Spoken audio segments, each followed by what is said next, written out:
Ya, penerangan betul. kita masa tu tak sampai.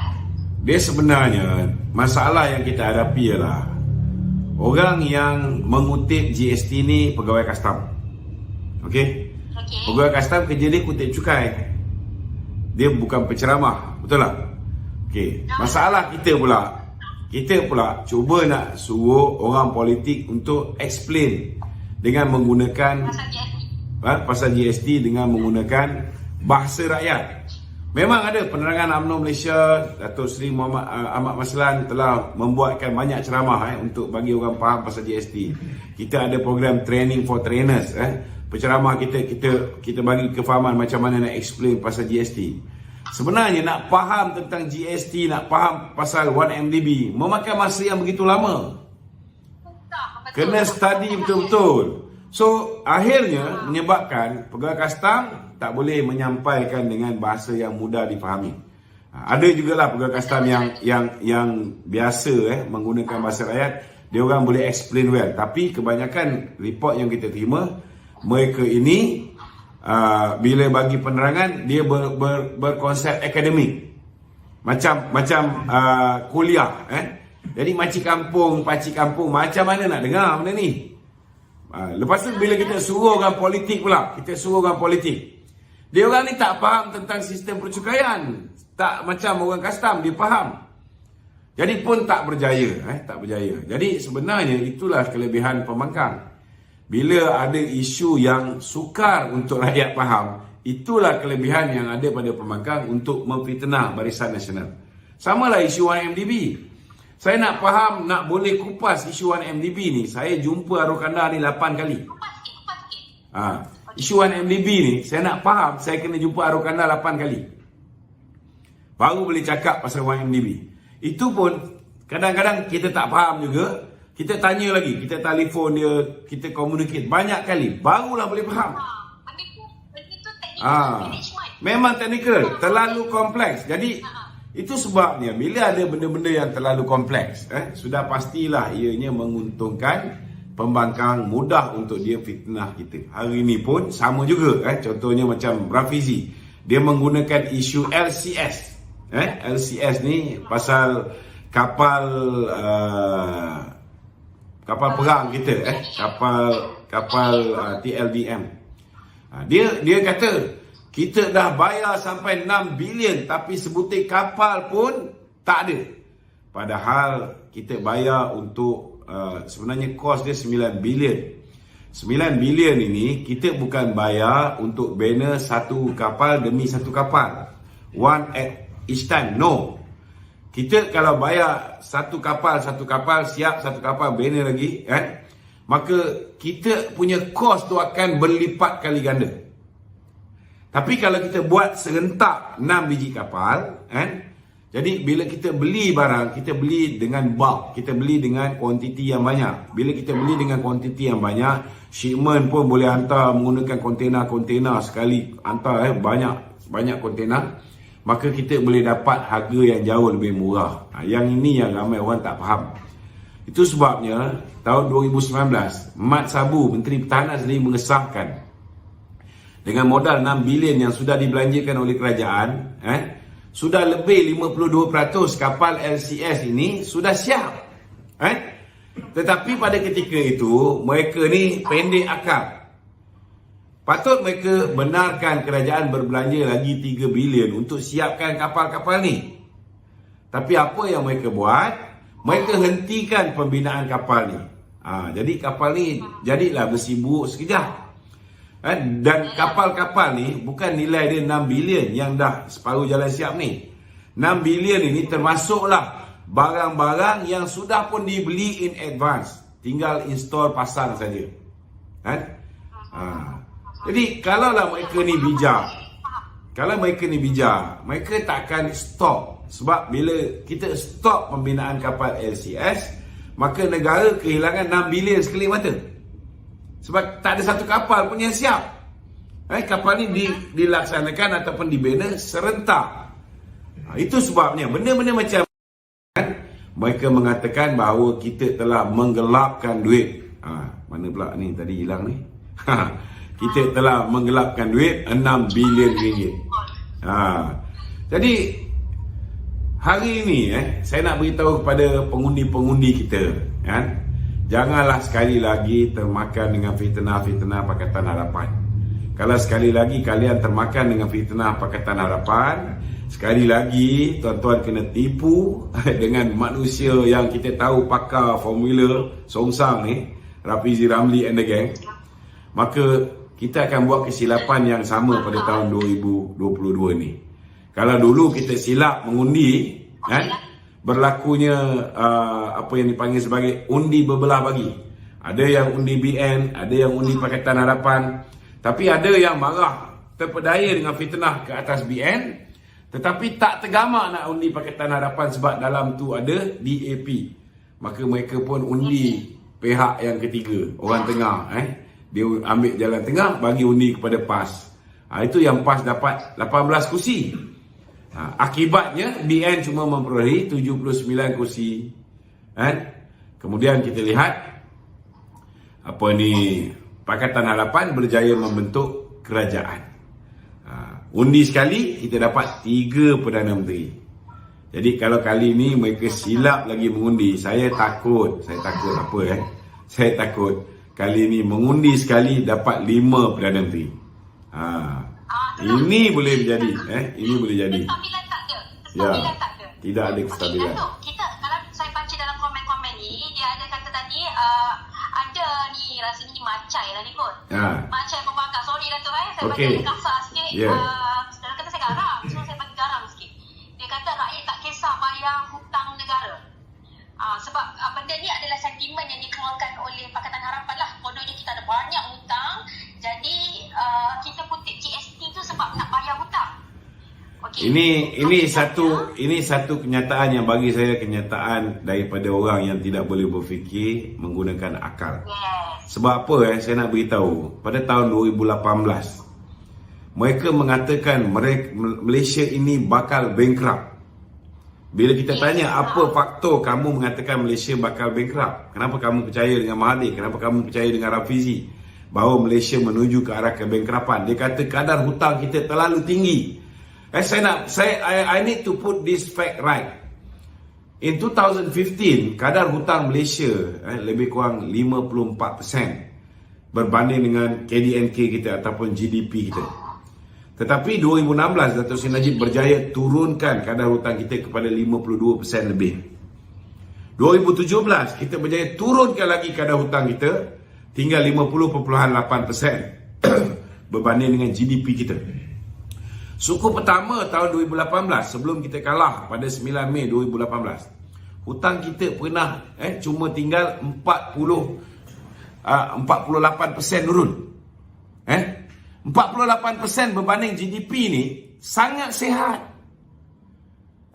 Tapi malangnya penyokong-penyokong Pakatan Harapan ni, mereka ni lawyers, mereka doctors, mereka ni professionals. Malangnya mereka tak nak menggunakan otak mereka untuk cek dengan data-data ataupun statistik di bank negara ke ataupun di World Bank. Kalau tak percaya Bank Negara Malaysia, ambil lah data-data angka. Kita dah keluar point. Ya, kalau tak percaya dengan hutang negara Malaysia, tengoklah dengan Bank Dunia, betul tak? Bila Malaysia ni, hutang kita ni membimbangkan. Bila?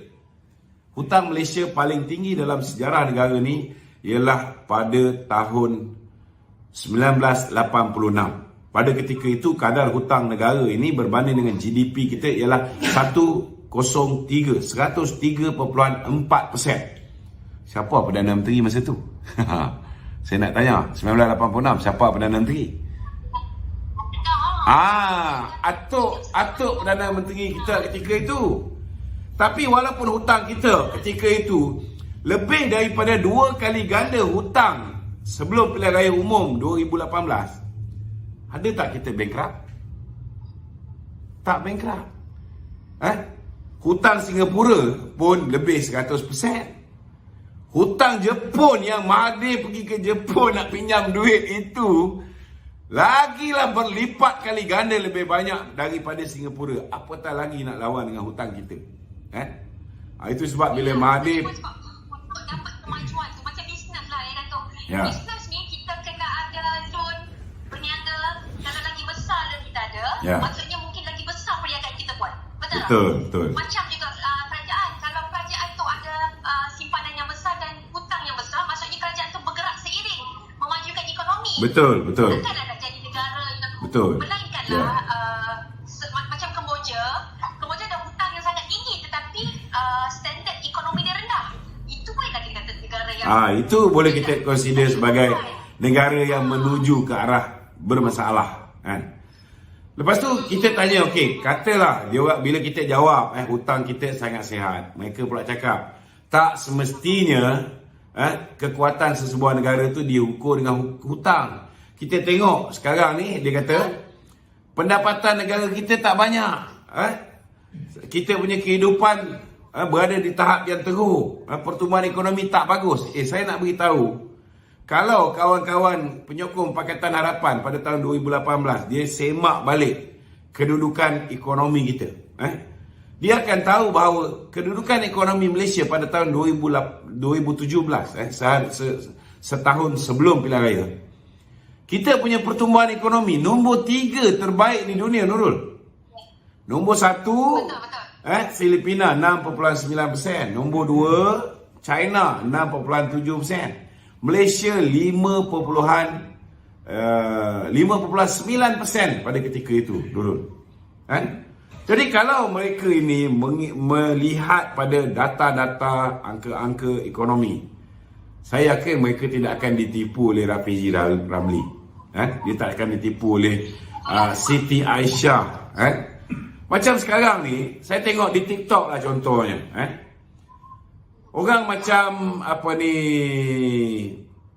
Syed Saddiq, walaupun kita tahu, kita dah kenal dia sebagai ikon anak muda yang berjaya untuk memartabatkan dirinya sebagai ikon anak muda rasuah. Anak muda-muda dah makan rasuah. Tapi kita lihat anak muda boleh terima mengikuti Syed Saddiq ni. Sebab apa? Sebab anak muda, contohnya pengundi yang 18 yang baru pertama kali ni, itu sebab kita minta mak bapak tolong pastikan, pantau anak-anak mereka, bagi input-input yang betul. Sebab anak-anak mereka tidak melalui proses 22 tahun di bawah pemerintahan Tun Mahathir dulu. Mereka tak merasa 22 bulan di bawah pemerintahan Pakatan Harapan, yang mana dalam tu ada Syed Saddiq, dalam tu ada Anwar Ibrahim, dalam tu ada Wan Azizah, dalam tu ada Lim Guan Eng, Anthony Loke, dalam tu juga ada Mat Sabu, dalam tu juga ada Mahathir.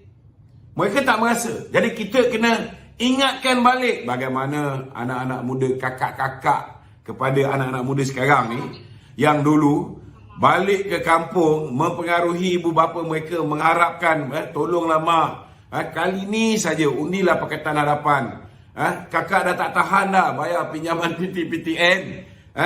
Mereka mengharapkan mereka boleh dapat penghapusan PTPTN. Mula-mula mereka janji nak hapus, tapi dah dekat-dekat dengan pilihan raya tu, yang diletak di dalam manifesto mereka cukup 4,000. Maknanya kalau kita bekerja makan gaji, walaupun potong KWSP, gaji tu belum sampai 4,000, tak payah bayar PTPTN. Ini janji Pakatan Harapan. Tapi lepas pilihan raya, kita tengok terseksa kembali kehidupan anak muda. Dah lah kena bayar pinjaman PTPTN. Sebab bila dah mula dapat kerja, dah potong KWSP, dah mula start kena bayar. Tapi disebabkan dia menyokong Pakatan Harapan memerintah 55,000 penjawat awam kaki tangan kontrak hilang kerja. Betul. Bila hilang kerja, sebelum ni dah kena bayar pinjaman PTPTN, kan? Lepas tu dia kena bayar tak dalam keadaan dia hilang kerja. Jadi dia punya beban bertimpa-timpa. Jadi anak muda zaman sekarang tak tahu benda ni. Dia orang pun tak merasa 61 tahun hidup bawah pemerintahan Barisan Nasional, orang hidup aman damai, tidak ada racial crisis kecuali pada selepas peristiwa 13 Mei 1969. Orang boleh hidup aman damai, Melayu, India, Cina, Kadazan, Dusun, Lumbawang, Dayak, Iban, semua kaum boleh hidup aman damai, semua boleh cari makan. Tapi bila datang kerajaan Perikatan Nasional, Kita di lockdown satu negara. Tak boleh keluar rumah, tak boleh cari makan, tak boleh cari rezeki secara sempurna. Yang ini kita kena ingatkan. Kakak-kakak yang pernah tersilap memangkar ni, kena nasihat adik-adik. Terutamanya adik-adik. Saya bimbang sebab ada dapatan daripada kajian yang dibuat di Universiti Melaya contohnya.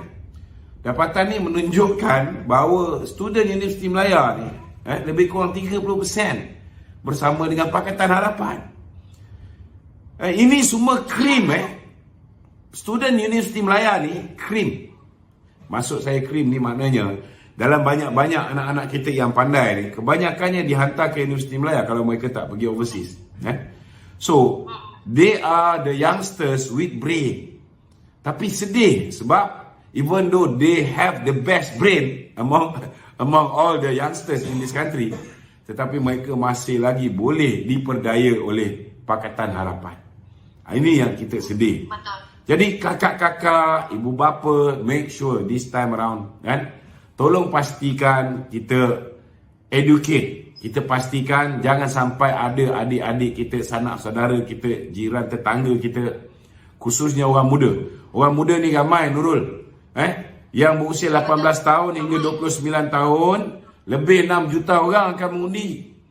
Yang bawah, Kota Baru saja 60%. ya, Kota Baru 60%. itu baru kota baru kan, belum lagi kota lama. Saya nak beritahu, yang berusia 39 tahun ke bawah yang sudah layak sebagai pengundi lebih 10 juta orang, Nurul. Jadi kalau misalnya kita tak berikan perhatian kepada anak-anak muda ni yang mungkin tak pernah merasa apa yang dirasa oleh ibu bapa mereka, ditipu oleh Pakatan Harapan, ditipu oleh Perikatan Nasional dan terseksa hidup. Zaman Perikatan Nasional ni cari makan secara sempurna pun tak boleh. Dia benarkan essential services macam Grab ataupun taksi untuk pergi cari makan, tapi dia dah lockdown satu negara. Pemandu taksi nak dapat penumpang daripada mana? Betul tak? Hanya essential services dibenarkan beroperasi. Orang yang ada essential services pun dia punya income hilang busuk-busuk 40% hingga 80% ketika PKP sekejap buka, sekejap tutup, sekejap sekejap PKPD, macam-macam PKP setengah masa. Yang sebenarnya untuk menyelamatkan tengkuk Presiden PPBM daripada kena undi tak percaya. Kalau dia buat lockdown tu di parlimen saja, kita pun tak marah. Kita tahu dia takut ahli parlimen pergi ke parlimen. Jadi bila lockdown di parlimen, maka undi tak percaya tidak akan berlaku ke atas dia. Kalau dia lockdown parlimen, kita boleh terima. Tetapi selfishnya Tan Sri Muhyiddin Yassin ni demi memastikan bahawa orang boleh terima lockdown tu kerana ianya berlaku seluruh negara. Perlis yang kes COVID sangat rendah pun terpaksa lockdown. Satu negara lockdown. Diisytiharkan darurat lagi. Rupa-rupanya ketika darurat tu mereka membelanjakan 600 bilion. Yang rata-ratanya adalah merupakan duit yang mereka laburkan untuk memberikan direct nego project kepada kroni-kroni mereka. InsyaAllah kalau Barisan Nasional diberi peluang untuk memerintah, saya yakin salah satu agenda yang kita akan laksanakan ialah memastikan di bumi Malaysia ini. Dan nak menegakkan keadilan, sudah pasti rakyat Malaysia nak tahu apa jadi dengan duit yang dipinjam. Kalau dulu zaman Datuk Seri Najib, kadar hutang kita 48%. Hari ini kadar hutang kita, negara kita ni tuan-tuan, akibat daripada pinjaman yang dibuat zaman Mahathir, pinjaman dibuat zaman Muhyiddin, hutang kita hari ini berbanding dengan kita punya KDNK sudah lebih daripada 64%. Ini sangat-sangat menyedihkan.